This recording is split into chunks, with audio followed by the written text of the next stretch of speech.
Hey guys, just another quick video with some actual music theory information. So obviously it's doomed to be a complete failure. To give you an idea of just how much you won't like it, there's this PDF linked in the description.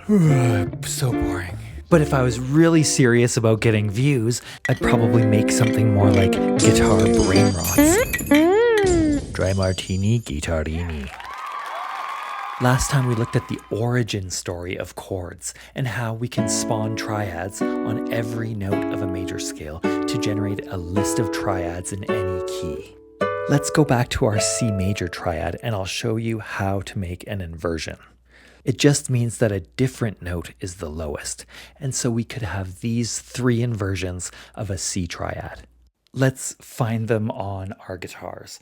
We've been plotting all the natural notes for a while now, and so I'm kind of relying on that skill. And we're going to start with the root position C triad that we looked at last time. And then on each string, we could go up to the next chord tone.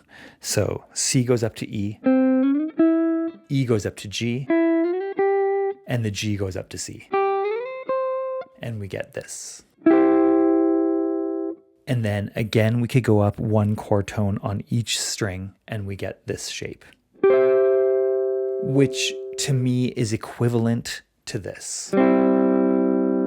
The first thing we'll do is make a list of all the C, F, and G triads, and we're gonna connect them smoothly, but let's start off by just driving the same shape around the fretboard to find them all.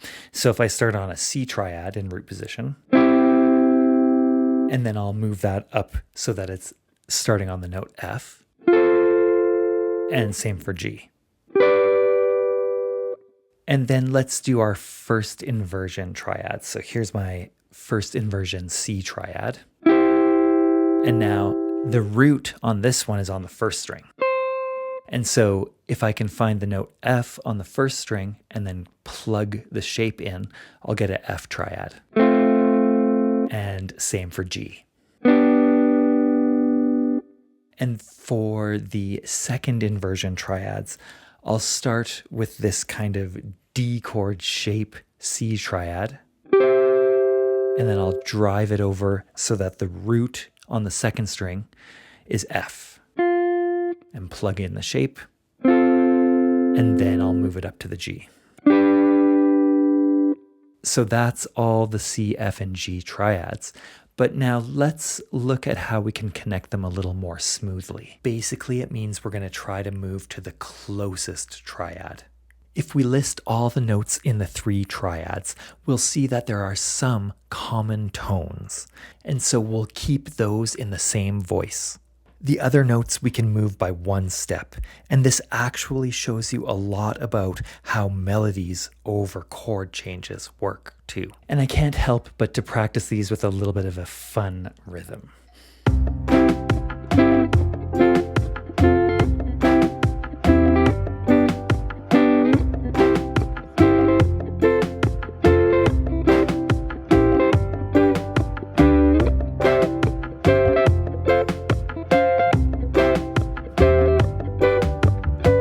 Last time we compared the shapes of the major and minor root position triads, and we saw that the roots and fifths are the same, but the third is 1 fret lower sounding for the minor.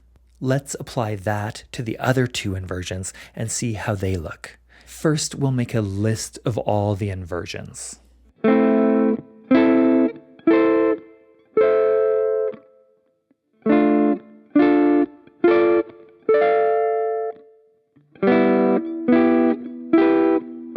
And then we can practice connecting to the nearest triads.